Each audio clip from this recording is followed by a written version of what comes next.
नमस्कार. आपण पाहताय टाइम्स ऑफ नगर. पुन्हा एकदा एका नवीन विषयासोबत आपण आलो आहोत आणि तो विषय आहे महानगरपालिकेचा हॉट टॉपिक. हॉट टॉपिक मध्ये आज एकदम हॉट पर्सनॅलिटी, म्हणजे ज्यांच्या शब्दांमध्ये, बोलण्यामध्ये, ज्यांच्या वागण्यामध्ये रफ टफ आहे, जे स्पष्ट वक्ता आहेत, असे आपल्यासोबत महानगरपालिकेचे माजी अधिकारी, ज्यांनी महानगरपालिकेमध्ये जवळपास 40 वर्ष ज्यांनी सेवा केली आहे, अहिल्यानगर महानगरपालिकेचे जे अधिकारी म्हणून आज सेवानिवृत्ती झालेले आहे. आज वयाच्या 63व्या वर्षी ते अहिल्यानगर महानगरपालिकेची निवडणूक लढवणार आहेत आणि निवडणूक लढवण्यासाठी त्यांचे काय विचार आहेत, काय धोरणे आहेत, त्या संदर्भामध्ये आज आपण सय्यद हाफिजुद्दीन राजा यांच्याकडे आलेलो आहोत आणि आपण त्यांच्याशी चर्चा करणार आहोत. त्यांचं नाव ऐकलं की चांगले घाबरतात, असं ते त्यांच्या भाषणामधनं, त्यांच्या बोलण्यामधनं सांगत असतात. आज स्पष्टपणे आज आपण त्यांची चर्चा करणार आहोत. हाफिज सर, आपलं टाइम्स ऑफ नगर मध्ये हार्दिक स्वागत. नमस्कार. एकंदरीत अहिल्यानगर महानगरपालिकेची सार्वत्रिक निवडणूक आता तोंडावर आलेली आहे आणि आपण उमेदवारी करणार आहात, तर कशा पद्धतीने उमेदवारी आपली असणार आहे आणि आपले काय ध्येय धोरण आहेत? मी जे उमेदवारी करण्याचं जे धोरण आखलेलं आहे ते यासाठी आखलं की मी माझ्या 40 वर्षाच्या सर्व्हिसमध्ये पाहिलं, मुकुंदनगरला कोणीही योग्य दिशा दिलेली नाही आणि ते योग्य दिशा देण्याच्या उद्दिष्टाने मी स्वतः एक अपक्ष उमेदवार म्हणून मी फॉर्म भरलेला आहे, दाखल केलेला आहे. आणि माझी एक इच्छा आहे की इथल्या जनतेला फक्त सर्व वेडे बनवतात, त्यांना त्यांची दिशाभूल करतात, मतं खातात, परंतु कामं करत नाहीत. काय त्यासाठी मी स्वतः एक अपक्ष उमेदवार म्हणून मी फॉर्म भरलेला आहे. आणि मग मी त्यासाठी मुकुंदनगर वासियांकरता सर्वप्रथम की जे आता महापालिकेने पट्टी वाढवली, ते पट्टीचा एक मुद्दा आहे. दुसरा, मुकुंदनगरमध्ये इतके कुत्रे झालेले आहे की मी स्वतः ऑडिटर असताना कुत्र्याची बिल 2 महिन्याला 2-2 कोटीचे यायचे, मी स्वतः पाहिलं. मग कुत्रे येतात कुठून, ते पिल्लं होतात कुठून, जर खच्ची केलं तर पिल्लं व्हायला पाहिजे का नाही व्हायला पाहिजे, हे पालिकेने व जनतेने सुद्धा विचार करायला पाहिजे. दुसरी गोष्ट अशी की मी जर निवडून आलो तर मी पहिल्या 3 महिन्यामध्ये अख्ख्या मुकुंदनगरमधले कुत्रे सर्वप्रथम उचलून बाहेर न्यायचे सांगणार, बाहेर कुठेतरी सोडणार. कारण सुप्रीम कोर्टाचा एक आदेश आलेला आहे की त्यासाठी महापालिकेने स्वतः त्यांना घरदार बांधून तिथं त्यांना जेवण खावण देणं हे बंधनकारक केलेलं आहे आणि त्या आदेशाची मी अंमलबजावणी करणार. दुसरी गोष्ट, पाणीचं जर पाणीपट्टी महापालिकेने, आयुक्तांनी, प्रशासकांनी वाढवली 900 रुपयांनी, त्याच्यावर कोणी लक्ष वेधत नाही. ते 900 रुपये सगळं बेकायदेशीर आहे. कारण असं आहे की तुम्ही दररोज पाणी द्या, मग पट्टी घ्यायला अडचण नाही. परंतु इथं 3-3, 4-4 दिवस पाणी सुटत नाही आणि त्यावर कोणी बोलत नाही, फक्त मतं मागतात आणि पैशाचा आम्ही दाखवतात. मी कोणाला पैसा देणार नाही, कारण मी माझ्या 40 वर्षात कोणाकडूनही पैसा खाल्लेला नाही. मी ठामपणे अख्ख्या पालिकेसाठी ठोक सांगू शकतो आणि प्रत्येक अधिकाऱ्यांना त्यांना माहिती. आणि मी स्वतः एक अधिकारी म्हणून राहिलेलो आहे आणि मी चांगले कामं केलेले आहे. इरिगेशन मशीदपाशी तिथं इरिगेशनचे शेड होते ते मी काढलेले. आलमगीरला मी 6 महिने पाणी पुरवलेलं आहे. एकंदरीत तुम्हाला 1-2 मिनिटं मी थांबून एक माझा प्रश्न तुम्हाला विचारतो की आपण अपक्ष उमेदवारी करता असं आपण म्हटलं, हो, कोणत्या ह्याच्यामधनं करणार, आपण कोणत्या प्रभागामधनं? प्रभाग 4B मधून मी अपक्ष उमेदवारी करतो, ओबीसी मधून. आपण अनेक दिवस AIMIM पक्षाच्या संपर्कात होता, आपल्याला तिकीट देण्यात आलं नाही, आपल्याला उमेदवारी देण्यात आली नाही. कारण कसं आहे की वरती जे आताचे नवीन आलेले लोक, त्यांनी काहीतरी देवाणघेवाण केल्यामुळं, कशाची देवाणघेवाण? आता ते सगळ्यांना जनतेला माहिती आहे, वरती बी माहिती आहे. ते देवाणघेवाणमुळं काय झालं की जुने लोक लटकले आणि नवीनला त्यांनी हे प्रोत्साहन देण्यात आलेले. कोणी देवाणघेवाण केली? आता देणाऱ्याने दिली म्हणून त्यांना ते भेटले ना तिकीटं. जे कष्टकरू आहे, जे शिकलेले आहे, ज्यांना येणं गरजेचं आहे, अशांना बिलकुल म्हणजे त्याच्यात उमेदवारी देण्यात आलेली नाही. आपल्यासोबत कोण कोण लोक होते जे AIMIM पक्षामधनं उमेदवारी करण्यासाठी इच्छुक होते? सरफराज जागीरदार होते, परत अनेक लोक आहे, मला त्यांचे नाव एवढं सांगता येणार नाही डिटेल. मी स्वतः होतो. परंतु जेव्हा मी पाहिलं, तर मग मी काय मागणी केलेली नाही. एका अधिकारी असलेल्या व्यक्तीला पक्षाने डावललं, एमआयएम पक्षाने डावललं, याबद्दल आपल्याला काय म्हणायचं? आता कसं आहे, सगळं तोंड पाहून आणि पाकिटं बघून त्यांनी मला डावललेलं आहे. कशाच्या पाठी?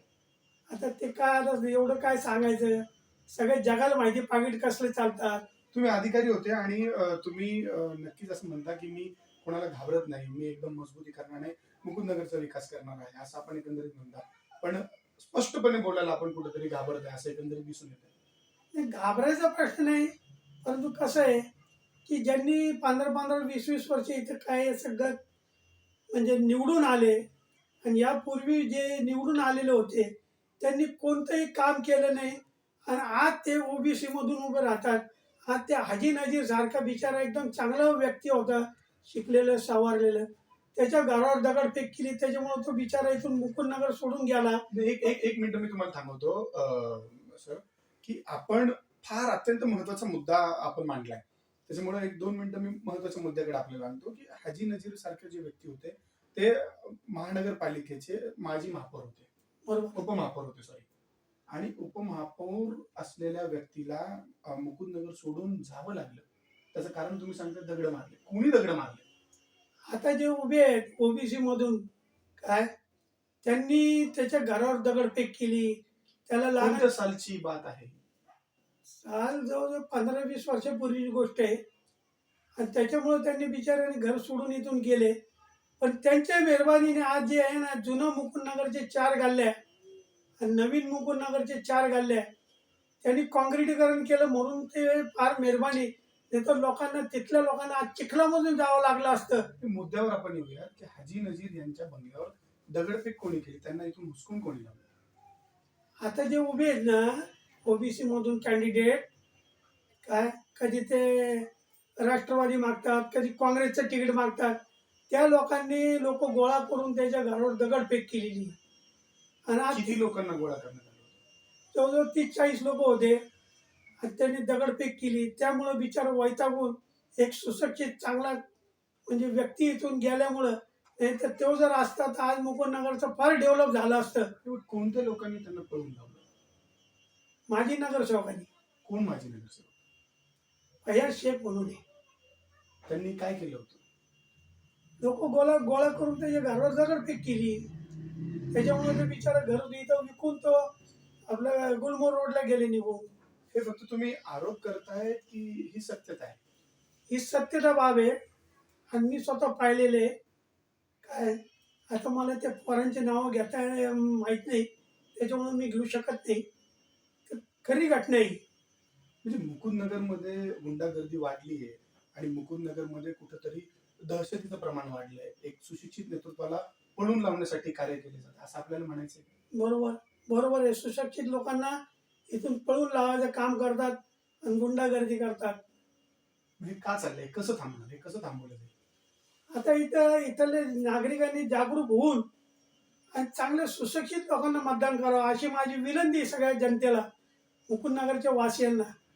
जितके मुकुंदनगरमध्ये राहणारे त्यांनी प्रामाणिकपणे जर चांगल्या लोकांना मतदान केलं तर हा मुकुंदनगर सुधरू शकतो. अन्यथा मग अजून गढूळ पाण्यावानी होऊन जाईल. काय वाटतं की एकंदरीत मुकुंदनगरमध्ये डेव्हलपमेंटसाठी, मुकुंदनगरचा विकास होण्यासाठी मुकुंदनगरमध्ये काय आणि कशा गोष्टींची गरज आहे? असं आहे की या जे निवडून येतात यांना हेच माहीत नाही की काही निधी कशी आणायची काय. आता माझ्या सारख्याला जर निवडून दिलं तर मी मान्य जिल्हाधिकारी साहेब यांना भेटून त्यांच्या लेटर घेईन, पत्र, जर मी निवडून आलो तर. आणि मी माझ्या स्वतः पदर पैशाने संपूर्ण महाराष्ट्र फिरत आणि प्रत्येक आमदार खासदाराला विनंती करत, तर त्यांना मी 25 लाख 50 लाख मागितले, हात जोडले, तर ते कमीत कमी माया दया येईल. तर त्यांना ते आलेल्या निधीमधून त्यांनी 5-5, 10-10 लाख रुपये जरी दिले तर मग मी सगळं रस्ते, ड्रेनेज लाईन, सगळं सुशोभीकरण हे सगळं करीन. एकंदरीत एक गंमत म्हणून तुम्हाला एक प्रश्न माझा असा आहे की शहरामध्ये जर तुमचं नाव कुठं जर घेण्यात आलं, की कोणत्या चहाच्या टपरीवर असेल किंवा कोणत्या कट्ट्यावर असेल किंवा कुठं ज्या ठिकाणी जनता जमलेली असते, चर्चा चालू असते, ह्या ठिकाणी जर तुमचं नाव घेतलं, तुमच्या नावाने लोक घाबरतात. लोक म्हणतात त्यांच्या नादी लागायला नको.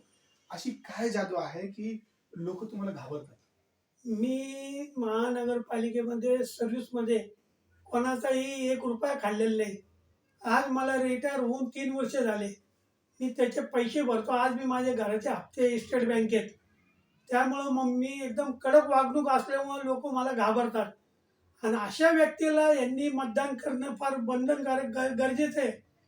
तर या लोकांनी जर मला मतदान केलं आणि मी जर निवडून आलो तर मी 100% मुकुंदनगरला सोन्यासारखं करून दाखवीन. आता नक्कीच आपण उमेदवार आहात आणि आपण उमेदवारी करताय, परंतु आपल्या समोर एवढे बलाढ्य उमेदवार आहेत, काही माजी नगरसेवक आहे आपण सांगताय, त्यांना अनुभव आहे. या लोकांसोबत आपण कसं लढणार आणि काय स्ट्रॅटेजी प्लॅन तुमच्याकडे असणार आहे?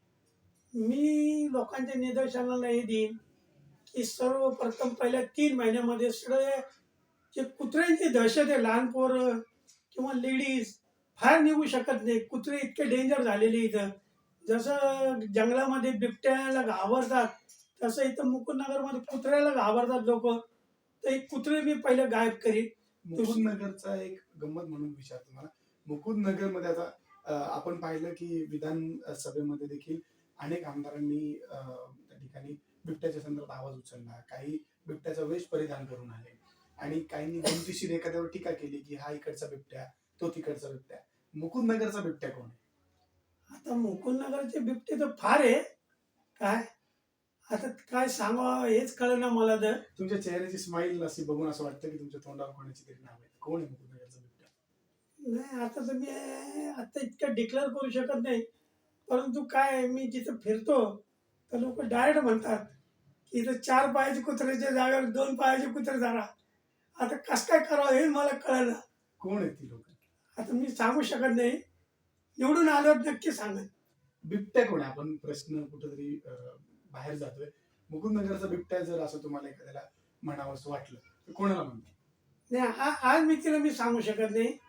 इथं बरेच बिबटे आहेत जे मोकार झालेले आहेत आणि लोकांना कळत नाही आणि लोक अशा बिबट्या लोकांनाच मतदान देतात.